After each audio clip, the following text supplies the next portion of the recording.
تو آج ہم ایک کافی پرانی لیکن بہت دلچسپ کتاب پر بات کر رہے ہیں، آرنلڈ بینٹ کی how to live on 24 hours a day. جی 1908 کی کتاب ہے، لیکن حیرت انگیز طور پر آج بھی متعلقہ ہے۔ بالکل، اور اس کا جو بنیادی نقطہ ہے وہ تو بہت سادہ سا لگتا ہے کہ سب کے پاس دن میں 24 گھنٹے ہوتے ہیں۔ ہاں، مگر اصل کھیل یہ ہے کہ ہم ان 24 گھنٹوں کو استعمال کیسے کرتے ہیں، یہی بینٹ کا فوکس ہے۔ صحیح، تو آئیے ذرا گہرائی میں جاتے ہیں، سمجھتے ہیں کہ بینٹ کیا کہنا چاہ رہے تھے اور آج ہم اس سے کیا سیکھ سکتے ہیں۔ ضرور۔ بینٹ کی سب سے اہم بات جو مجھے ہمیشہ یاد رہتی ہے وہ وقت کو دیکھنے کا انداز ہے۔ وہ اسے صرف گھڑی کا چلنا نہیں سمجھتے۔ اچھا، تو پھر کیا ہے وقت؟ وہ کہتے ہیں وقت زندگی کا خام مال ہے، مطلب وہ چیز جس سے زندگی بنتی ہے، اور یہ ایسا مال ہے جو ایک بار خرچ ہو جائے تو بس ہو گیا۔ واپس نہیں آتا، پیسے کی طرح نہیں۔ بالکل نہیں، پیسہ آپ دوبارہ کما سکتے ہیں، کھویا ہوا وقت کبھی نہیں۔ یہ سوچ ہی میرا خیال ہے ہمیں زیادہ ذمہ دار بناتی ہے۔ یہ تو گہری بات ہے، یعنی وقت ضائع کرنا ایک طرح سے زندگی ضائع کرنا ہوا۔ صحیح، اور یہ بات خاص طور پر ان لوگوں کے لیے اہم ہے جو آپ کہہ لیں نوکری پیشہ ہیں اور سمجھتے ہیں کہ دن تو بس دفتر میں نکل گیا۔ ہاں، اکثر یہی سوچ ہوتی ہے کہ 8-9 گھنٹے کام کیا، اب بس۔ بینٹ اسی سوچ کو چیلنج کرتے ہیں۔ وہ کہتے ہیں کہ دفتر کے بعد بھی آپ کے پاس روزانہ کئی گھنٹے ہیں جو مکمل طور پر آپ کے ہیں۔ وہ گھنٹے جنہیں ہم اکثر تھکاوٹ کی نظر کر دیتے ہیں۔ جی ہاں، یا پھر مطلب بے مقصد چیزوں میں گزار دیتے ہیں۔ بینٹ کا کہنا ہے کہ ان گھنٹوں کو فالتو سمجھنا بند کریں، اس میں بہت کچھ ہو سکتا ہے۔ لیکن ایک سوال ذہن میں آتا ہے، دن بھر کی محنت کے بعد کیا واقعی توانائی بچتی ہے کچھ نیا کرنے کی؟ کیا یہ تھوڑا غیر حقیقی نہیں؟ یہ سوال بہت سے لوگ پوچھتے ہیں۔ بینٹ جسمانی آرام کے خلاف نہیں ہے، لیکن ان کا ماننا ہے کہ ذہنی تھکاوٹ کا علاج اکثر ذہنی مصروفیت ہوتی ہے، نہ کہ مکمل طور پر ذہن کو بند کر دینا۔ اچھا، یہ دلچسپ نقطہ ہے۔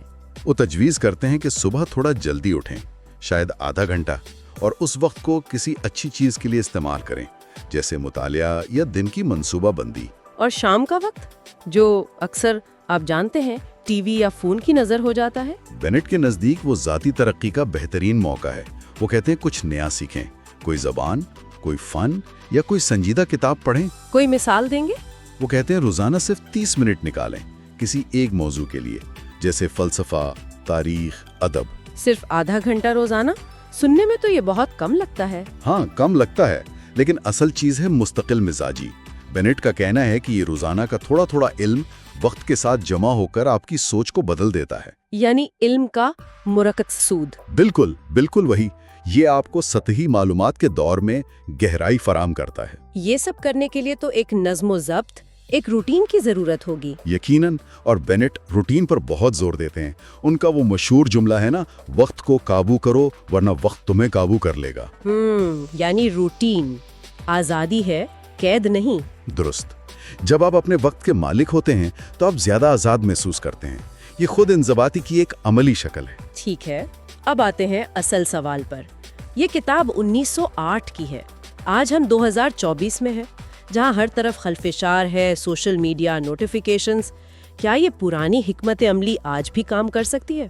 میرا خیال ہے کہ آج یہ پہلے سے بھی زیادہ ضروری ہے۔ اچھا، کیسے؟ کیونکہ آج خلفشار جتنا زیادہ ہے، اپنے وقت اور توجہ پر قابو پانے کی اہمیت اتنی ہی بڑھ گئی ہے۔ بینٹ کے اصول دراصل اس جدید شور سے بچنے کا ایک طریقہ ہے۔ وہ ہمیں یاد دلاتے ہیں کہ فوکس کرنا ممکن ہے۔ تو اگر ہم سمیٹیں، اس کتاب سے کیا عملی فائدے مل سکتے ہیں؟ بہت سے۔ سب سے پہلے تو وقت کی قدر کا احساس، پھر خود پر قابو پانا، یعنی سیلف ڈسپلن۔ جی۔ ایک بہتر منظم روٹین، پیداواریت میں اضافہ، چاہے وہ کام میں ہو یا ذاتی زندگی میں، اور مطالعہ جیسی اچھی عادتوں کا فروغ۔ یعنی یہ صرف ٹائم مینجمنٹ کی کتاب نہیں ہے؟ نہیں، بالکل نہیں۔ یہ وقت کے ذریعے زندگی کو زیادہ بامانی اور بھرپور بنانے کا ایک فلسفہ ہے۔ یہ سکھاتی ہے کہ زندگی کا جو اصل جوہر ہے، یعنی وقت، اسے ضائع نہ کیا جائے۔ تو خلاصہ یہ کہ وقت کو ضائع کرنا دراصل زندگی کو ضائع کرنا ہے۔ بالکل، یہی مرکزی پیغام ہے۔ بہت خوب۔ اور آخر میں شاید ایک سوال ہم سب اپنے آپ سے پوچھ سکتے ہیں، ہماری روزمرہ زندگی میں وہ کون سے چھوٹے چھوٹے وقفے یا لمحات ہیں جنہیں ہم یوں ہی گزار دیتے ہیں۔ جیسے سفر کا وقت یا انتظار کے لمحات۔ جی، کیا بینٹ کے نظریات کی روشنی میں ان بظاہر فالتو لمحوں کو بھی کسی طرح زیادہ بامقصد بنایا جا سکتا ہے؟